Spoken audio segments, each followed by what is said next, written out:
La présentation d'aujourd'hui pour cette conférence, on a du coup Pietro que vous connaissez déjà, et à distance il y a aussi Ingrid Maria Paoletti qui est professeure du Polytechnique de Milan et qui sera là à partir de dimanche, du coup effectivement lundi et mardi vous allez pouvoir la rencontrer, et c'est avec Pietro qu'elle a proposé l'atelier dans lequel certains d'entre vous travaillent. Okay. Du coup, je te laisse la parole. Voilà. Je ne sais pas si tu veux dire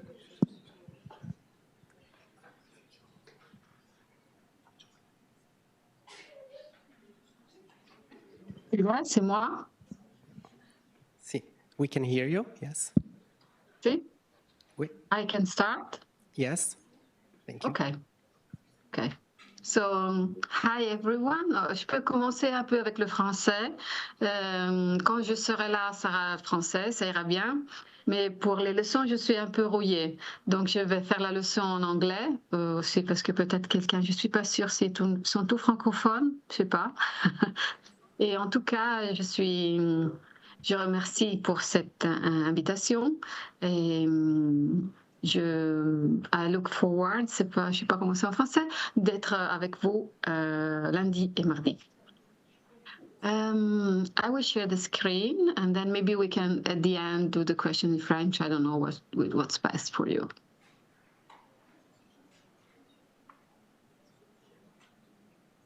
Okay. So that's the idea of the lecture.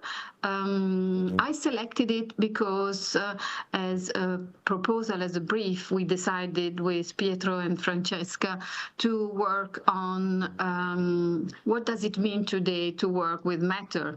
It's a very tangible object that has a lot of performances and that has a lot of progress in contemporary architecture, but in general.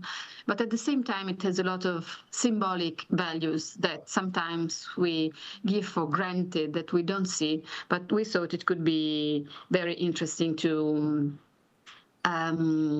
exploit. So this will be a short summary. What are the priorities in the choice of a material for an architect? What is material culture in architecture? How materials can influence our impression of a space? How can we express materiality? Matter from micro to macro, what is happening with AI, and a short sort of to-do list to design a material balance. So the first big question I would like to think of today and maybe always. So my sort of suggestion is that this question will follow you everywhere and forever somehow. So what are the priorities in the choice of materials for an architect? So how and why we choose a specific material? Are they linked to contingent priorities, or do we need to identify purpose first? How much space is expressed through matter? In the priority of a material choice, are we looking more for the perception of space or more the expression of an architect, and how to balance the client's need and the user's need together with this lens? So we won't have the answer, so I can say it immediately, but I think the right question is more interesting than the answer. In this regards, I will show you a short video from Louis Kahn that expressed this very well, and then I will comment. I hope you can hear from there, hopefully.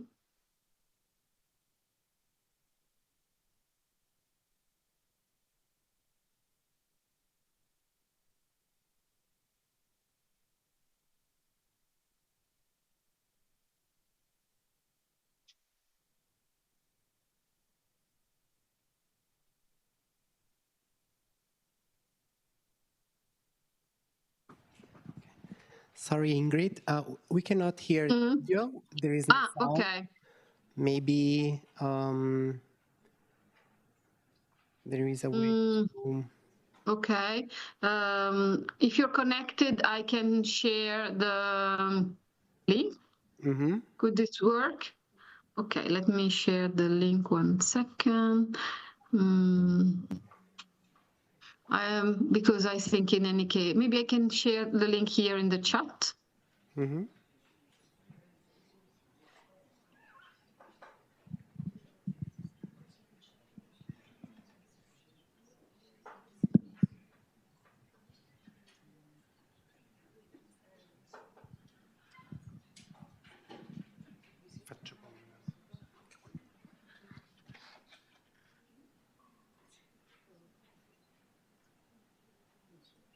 Can you see it? Yes, we are trying to. Okay. Okay, now it works. Okay. The mind is open to the strength of architecture. We are listening to it. That can propose a space without purpose, and there would be a feeling amongst all that the purpose could be found. That certainly would not be accepted in professional circles as meaning anything, really. The suggestion of something which simply has that quality that would make others want it, even though the purpose is not known. With this error, a building full of error, one can find more than a building in which everything They are looking at the video has been satisfied. Yes, we are looking at it. Okay. You have a space below the central area, which I don't know the meaning of exactly. What is that? Well, I felt the need to have the access to the other spaces at a number of places here, so that no one does have to walk back. So then, what happens are that people begin to come together at these points, but the final realization comes where all of the elevators essentially open up into this space. Now, you haven't selected a building in the exposition, but you have selected that of an entrance to the exposition. And it is from such attitude that one can also find other attitudes in regard to the exposition itself. Because once this could be accepted as being a worthy thing, from this the courage of another worthy thing can come too, with the same kind of reasoning as is employed here. Not for one moment I would consider the absolute financial feasibility of this. I just say that if it isn't financially feasible, then the financing associated with such things are wrong, you see. Because it's in some way the thinking in this direction, you see. Maybe it doesn't apply to this, can apply to somewhere else, but the thinking is architectural, in my opinion. It's program architectural. The right thing done badly, Louis says, is always greater than the wrong thing well done.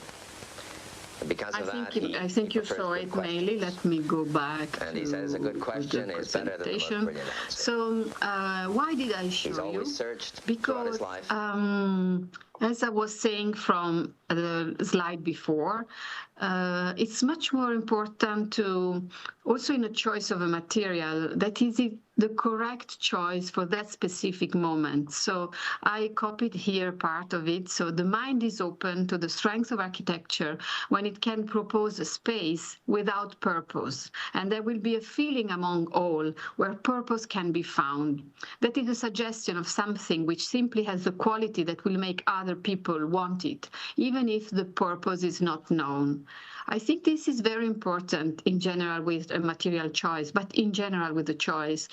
That is not the purpose that will make the right choice, but is the quality that make it people go towards that specific space or material. But I think it's a very good video to listen more than one time.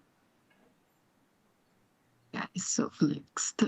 So let's start with what is material culture. Material culture comes from other fields, mainly anthropology. I don't know if you're familiar with material culture. It's the domain of ponderable objects produced by humans.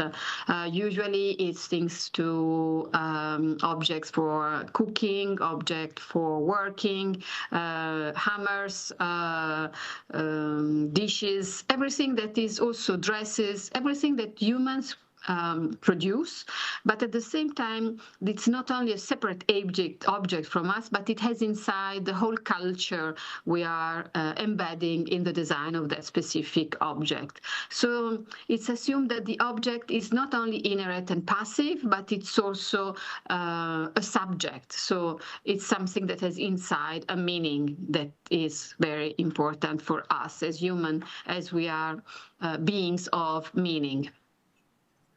In architecture, material cultures refers to all the tangible aspects together with the symbolic aspects of matter.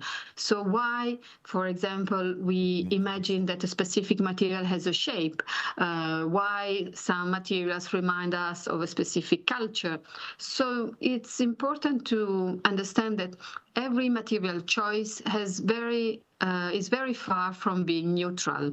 It always has inside intention, meaning, symbolic, social and historical context. Here is a famous section of the Pantheon, as you can see, and it has a shape for us that remind us the Roman times, but you can see on the section also the different materials that are lightweight the more you can go through the different section of the wall.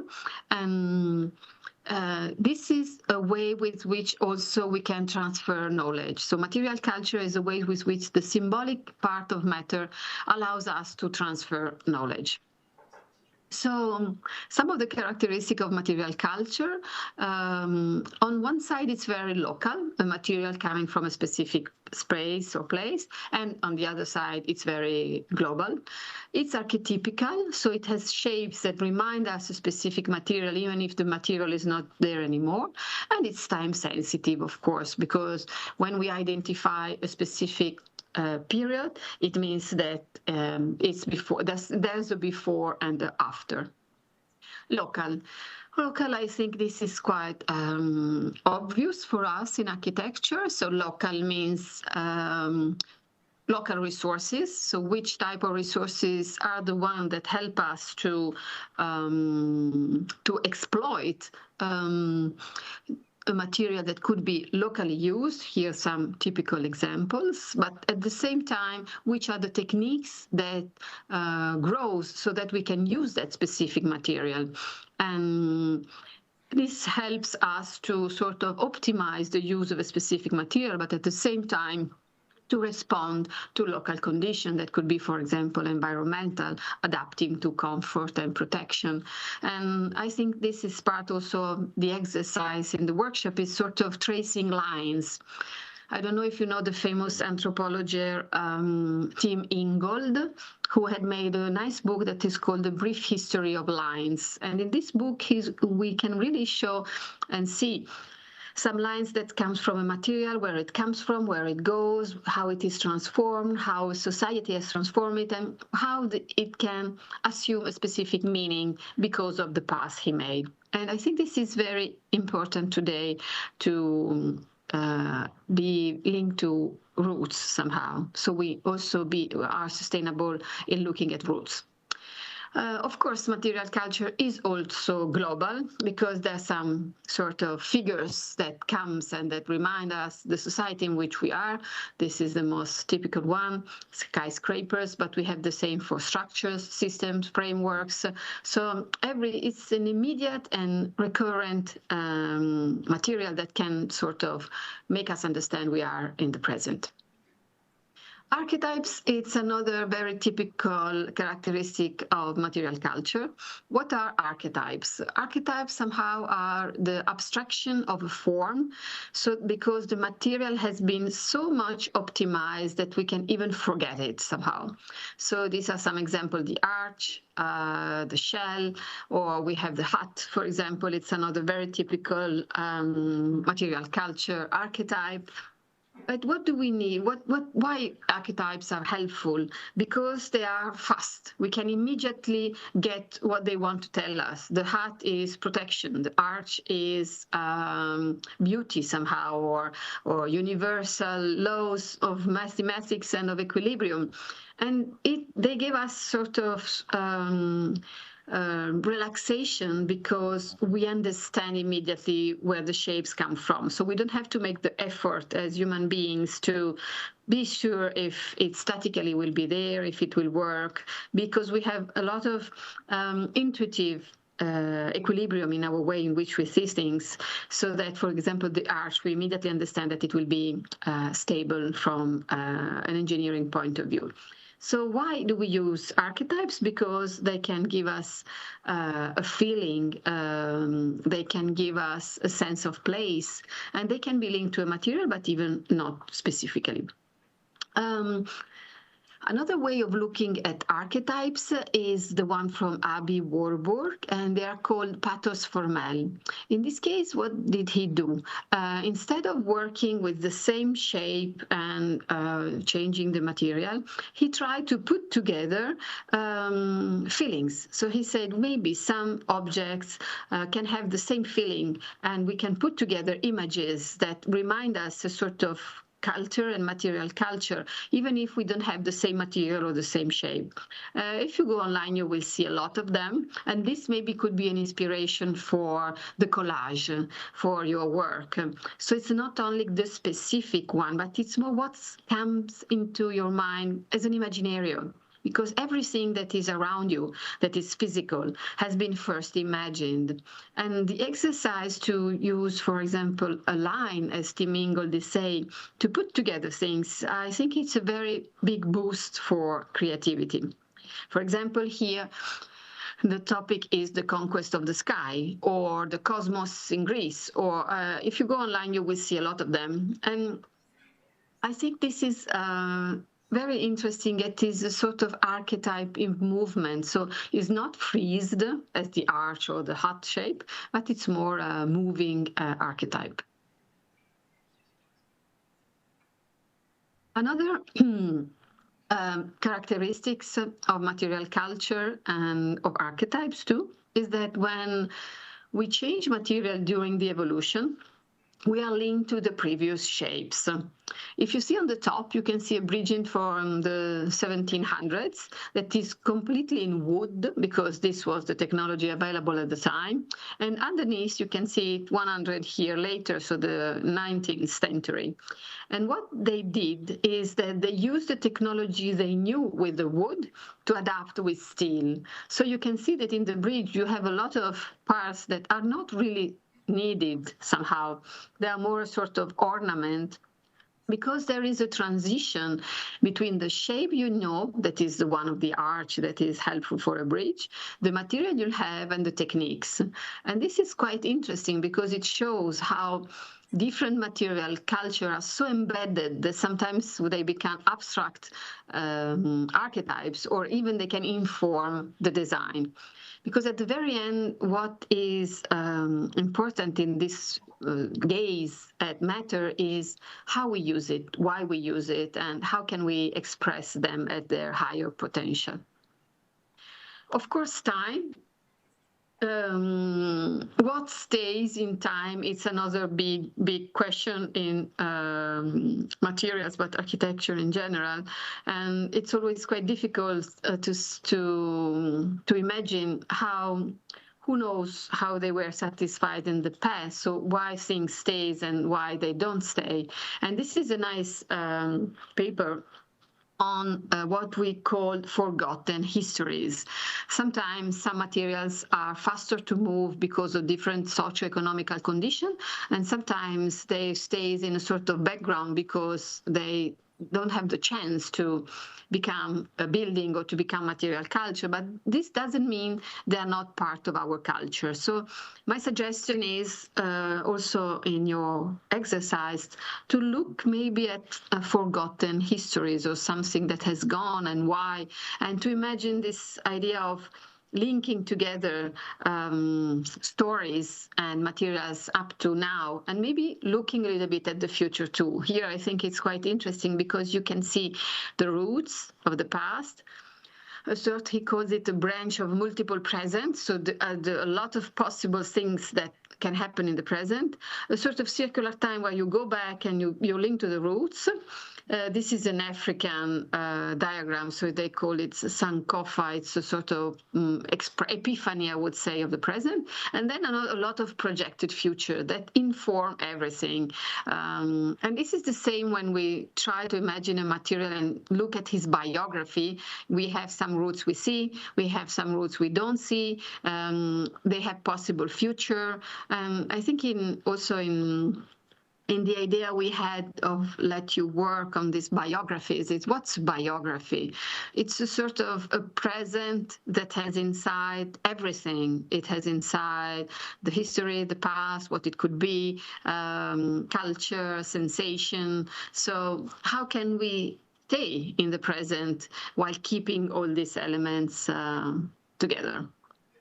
So now I will go further with these two parts of the lecture, the impression and the expression of matter. So impression. Here I made a sort of list of how we are impressed of a material. It's not, I would say, they're not all of them, it's just some of them, but I divided them into objective and subjective perspective. The objective is the upper line, so it's geometry, complexity, texture, color, and function, while the subjective one are the one beneath, so it's familiarity, emotional state, cultural background, proximity, and embodied cognition.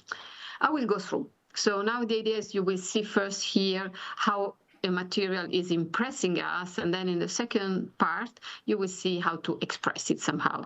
It's a short lecture, so the idea is to give you hints, so I will not go very deep in all of them, but I think I would like my success will be if I give you a lens with which to read materiality. So it's not sort of deep background, not at least for today, but it's more how can I read materiality, how can I understand its effect on humans, or how can I, express it as its best. So the first are the objectives one, of course, geometry. This is quite easy. On looking at how matter impresses us, I went quite deep in neuroscience because there's a lot of links of how we perceive space, because it's very subjective somehow experience. But one of the things that are similar for everyone is how we perceive geometry, which are the condition in any case of how matter are disposed. So this is a key effect. For example, if the floor is the same material of the doors or of the ceilings, if there's a change in terms of patterns, if the space is very small, so we perceive a lot materiality, or if it's very open. So this, I think, it's the first, or how is matter disposed in the geometry of the space. So this, I would say, is the most typical architectural one and one of the easiest, I would say. The second one is complexity. When we look at a space and try to understand matter, there's a lot of traceable geometries, but there's also sort of different layers that somehow we can't see. So if matter are overlapped, if they are hybrid, if there's something to discover, how do we deal with the complex that could be a shape, but could be also how the matter is disposed? How can we perceive it, and what's the impression we have of complexity? As humans, we work work a lot with reward system. I don't know if you're familiar with it. So somehow we want to make reality fit in our model, but at the same time, we want to discover something new. So it's a sort of contradictory way of thinking. On one side, I want to see something and be able to recognize it. And on the other side, I want something new because this gives me food, because I know something new and it nurtures me. So complexity, if it's too complex, it will be difficult for me to understand. If it's too simple, probably I won't see its value. Texture is another very big human-minded way of looking at the worlds. We see shapes also, and where we don't have shapes, the typical example is the clouds, when we see things in the clouds. So it's our symbolic mind, but I think it's quite useful and interesting to look at it when we make it matter, because it can enrich how matter is expressed.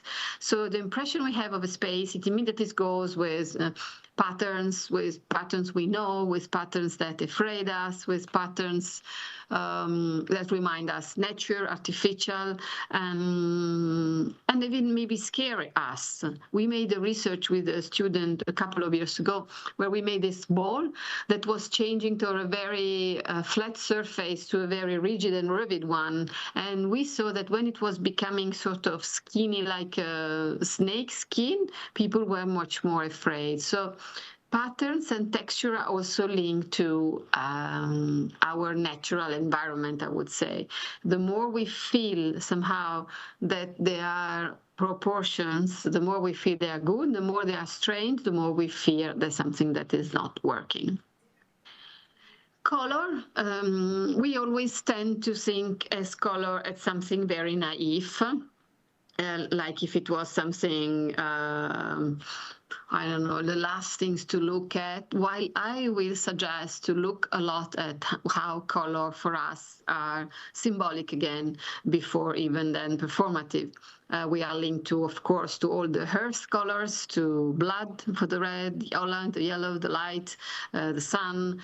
But every color has a lot of meaning. If you go into, for example, brand identity, red is energy, blue is institutional, yellow is earth, so it's sort of different. So every color has a lot of meaning inside. And until the point that if you look at languages, in different languages, they say colors differently in relation to how the environment is. For example, in the Eastern, like in Russian, there's a lot of different words to say a blue sky, a gray sky, a light blue sky, because sky is very important, because there's not a lot of light and it's a cold climate. While if you go to hot climates, or if you go, for example, in US, where there's not a culture of looking at the sky, it's a completely different society, we have light blue, so we don't have a specific word to say blue. So this is just to show you how culture and color are linked together. Color and survival, we tend to see very well the green as human eyes, because we made this co-evolution with where we are. So this is another very important element. It's not that there's a world and we are sort of here from another planet. We really co-evolved with the materials we have, with how we can see them, with how we can perceive them. So the impression we have of them is it's completely related to how we are.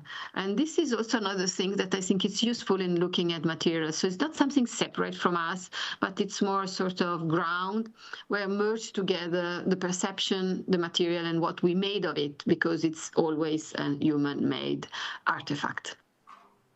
Function, this is the easiest, of course. So are we going for structural issues? Are we going for envelope? Are we going for different other experience? So this changes completely which type of material we will use. Then I will go to the subjectives one. The first one is familiarity and coherence. When we look at things, we again have a sort of reward if we feel we knew it somehow. When we look at friends and we recognize him from or her from a long time, we have a reward system. It's the same for a lot of things. And they made research with the Cathedral of Amiens in France, where people were entering with electromagnetic devices. And they were, of course, when you enter such a cathedral, you have the famous sort of wonder effect. You enter, there's such a big space, the light, the glasses, and everyone has a sort of out of standard from his brain. And this is usually another reward from the brain. So, wow, I'm learning something new. I'm in a very interesting experience. But what they realized is that the architects one was even more rewarded because they were succeeding in recognizing that this building was from the Gothic styles and where they were coming from. So the fact that you have familiarity makes you more happy somehow. So it gives more coherence and it gives more pleasure, I would say, when choosing a material. And so this is the typical thing of brick and houses and sort of tradition, or wood or concrete. So we need to sort of put together in this impression of a space and a material how it goes with our specific culture. Of course, emotional state, this changes a lot. In which sort of emotional state we are when we perceive an environment, but I would not say very much more on this. Cultural background, so the education, the memories, the context of a person is influencing also the perception. So even is the same cultural object could be architecture, building, could be completely different from one to another in relation to what we judge is for us culturally significant. Proximity, this is another important issue while looking at material, is looking at the different distances we have with the material. Can we touch it? Is only sight? Can we smell it? So how can we stay nearby to a material? Is it cold or is it hot? Sometimes we forget that why a material is colder than us, because we are 37 Celsius degrees and the material is at a lower temperature, and why a glass is cold. And I think this is important too, why we like wood, because wood, of course, it has a lot of cultural implication, but it's also a warm material, it's a softness. So proximity is also how much are we nearby this material so it can influence our perception. Embodied cognition is a way to activate neurons when we see something that reminds us a gesture, mainly. The easier example is the one of the glass of water. If we see someone drinking a glass of water, our neurons of drinking a glass of water and of the hand and of the arm will activate. So this is another thing to take into consideration when we look at the space and the material. Probably we will sort of have an embodied cognition even before cultural issues that is linked to our body, because our body is really what expresses somehow our relation with matter. Or we could say vice versa, we're matter or everything is us somehow. So it's the two extremes now. We're matter, and so this is matter, or we're part of something, and it's all part of the same context. This is some tips, but I will also send you the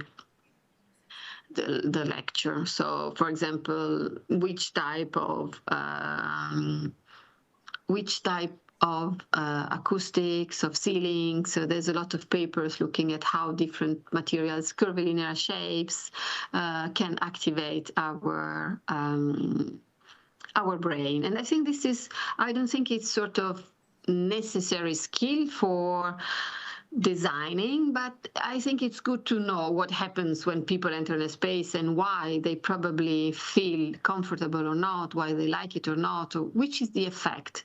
So the impression we have of a space, I think from an architectural point of view, it's important. It's not only, of course, of materials. There's a lot of other issues. It's because I have a bias on materials, but to know what happens and why some materials give us and where it could come from, I think it can help to have awareness. That is the final goal of choosing the right material. So we go for the expression, the second part. How can we express materiality? So here too is not sort of a definitive list. It's just a sort of suggestion, as I said. Patterns, of course. This is the typical way with which we can express matter. Here you can see different patterns.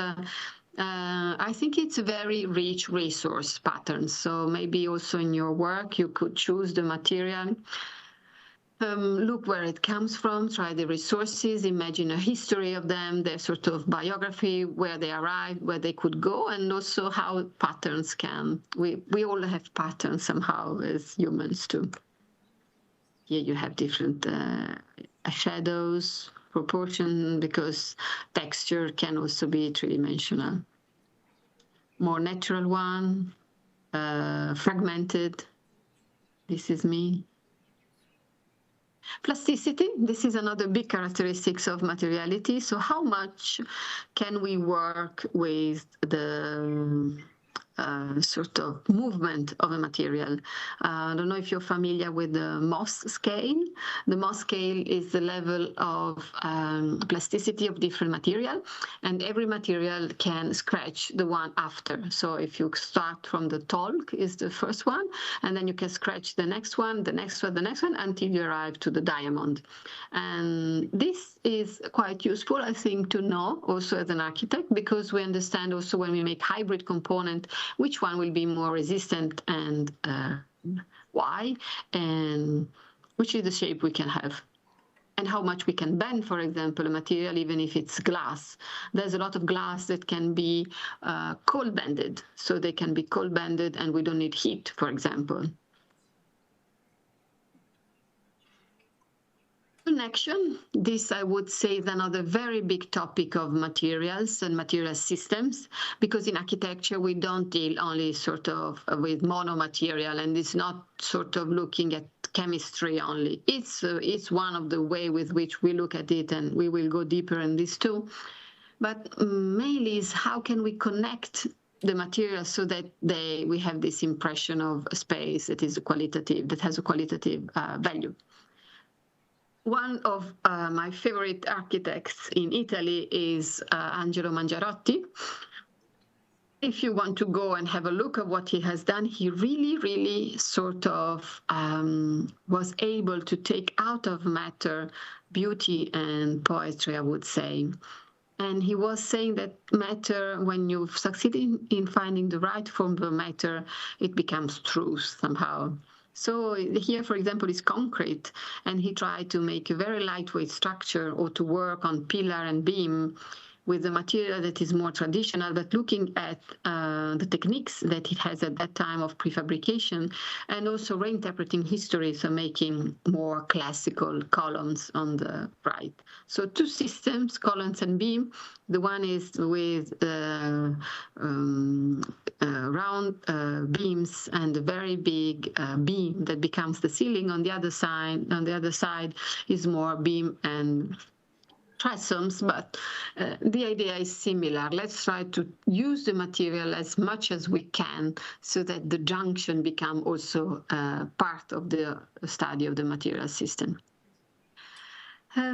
This is what you saw with the bridges. So it's similar with the idea of the connection. So its connection is wooden connection. So the wood plates are bigger, so they need to make a junction, so it will sort of also match tolerances somehow.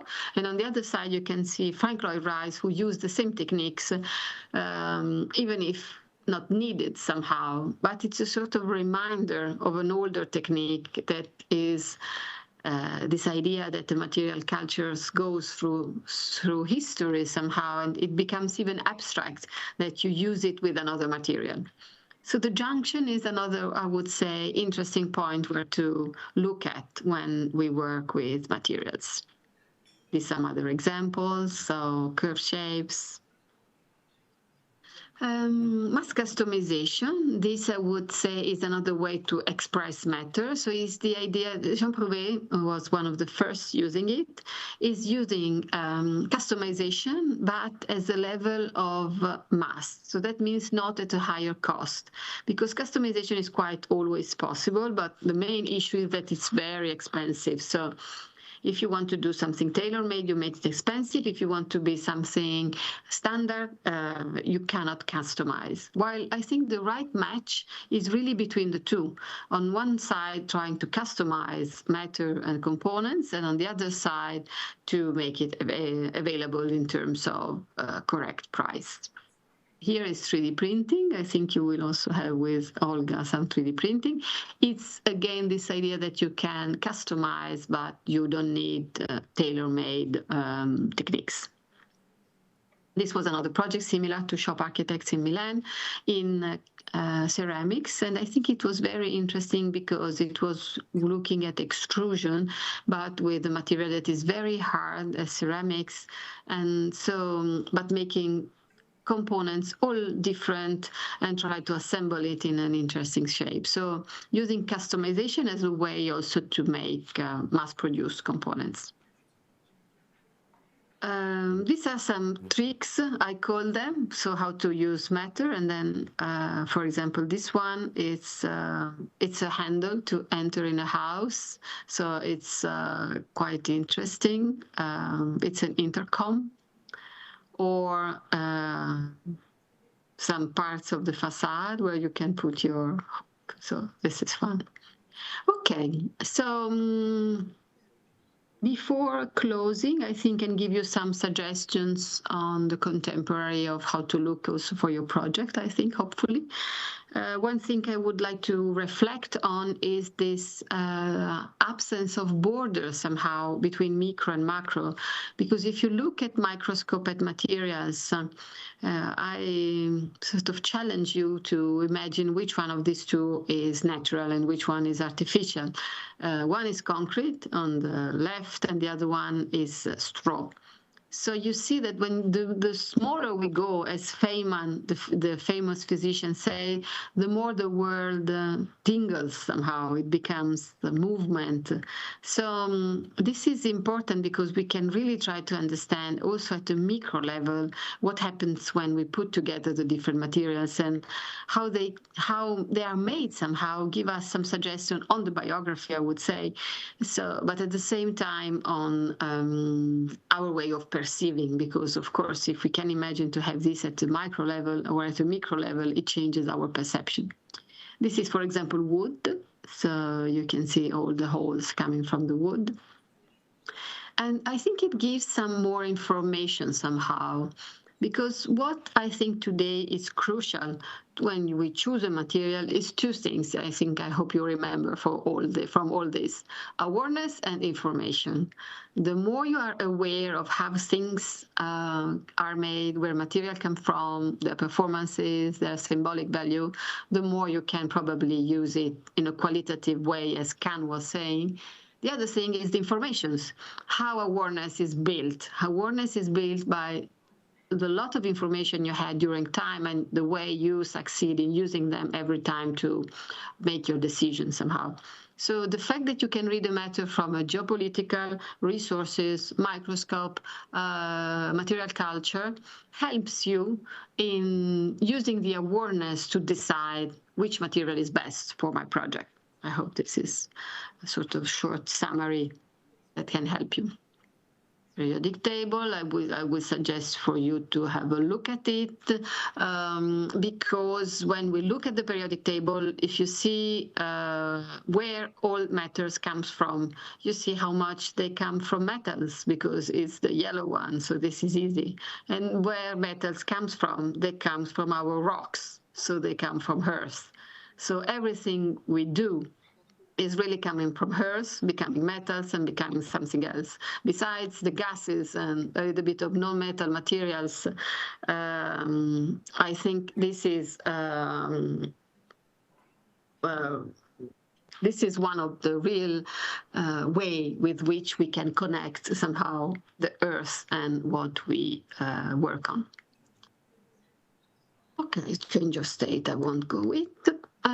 A short eye perspective. Just 1 second. I had said, let me 2 seconds.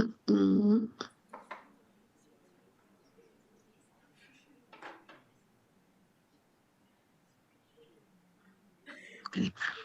This is sort of the final shot on AI. What happens with AI? So I can give a look here. What happens with AI is that it's changing our imaginarium.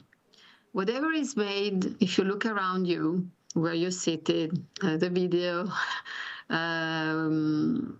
all that is around you has been first imagined.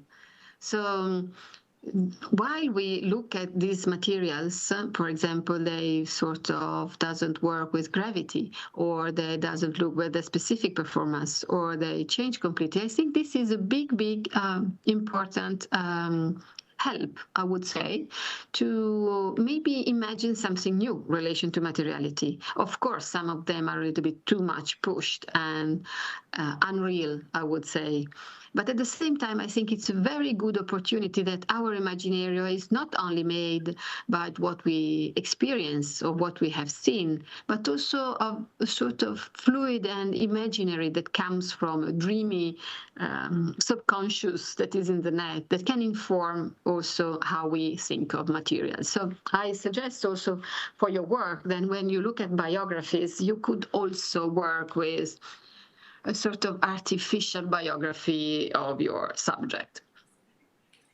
And this is because with the moment we have seen it, the moment we can imagine it, and the moment we can imagine it, it can somehow, somewhere become real. So this is the conclusion. My research group is called Material Balance. So that's why all of us are working on this idea of balancing a lot of issues that I hope you got from the lecture. What does it mean to make a material choice? I hope you you understood the complexity, but at the same time, the opportunity and the fun of it to decide how things are made and why, and maybe first the why. And here I made a sort of checklist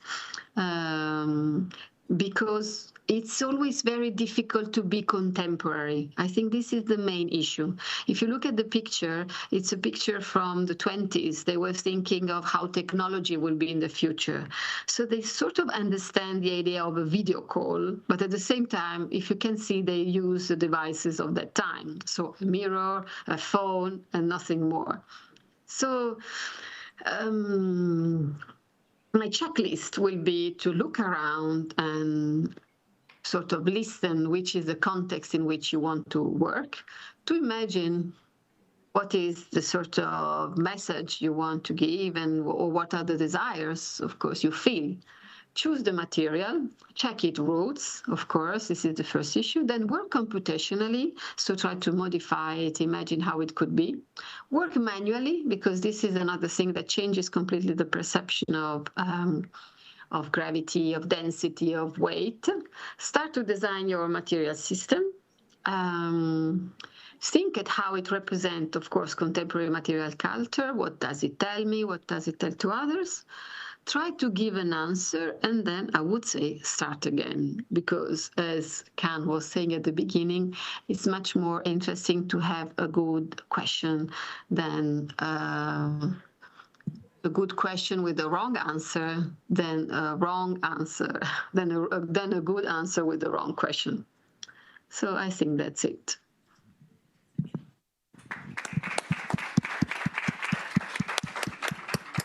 I tried to stay to pack in 1 hour because I think this was the... Thank you. So, some questions?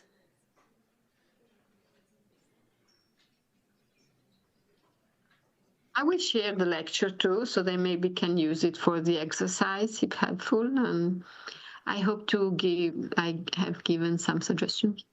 Perfect. Thank you. Vuoi aggiungere qualcosa? No? And I look forward to see you. Monday. Vuoi aggiungere Also, I'm available also if they want to make a review, maybe with Pietro or whenever, maybe Friday or so. I don't know how. Saturday and Sunday, no. Di se non vuoi... Ok. Okay, yes. Ecco, ecco. Bonjour. Ça marche, c'est comme ça qu'on dit, ça marche. Thank you very much. Yeah, it's always very interesting to have different lens and different points of view about how we can live with matters and materials. I think, as Professor Paoletti has showed you, there are a lot of methods that you can use. There are a lot of lens, but it's very important to say something, to have a question, and then try to answer to it with your own opinion, enhancing your critical approach and your critical thinking. So, yeah, thank you very much. You're welcome. Have a nice day and see you soon. Thank you, Ingrid. See you soon. Welcome. Bye. Bye. Bye. Bye-bye. Thank you. I can't hear, but I imagine. Bye. Ok, merci. Comme tous les après-midi, vous remontez dans les ateliers ou vous descendez en salle expé en fonction de l'atelier.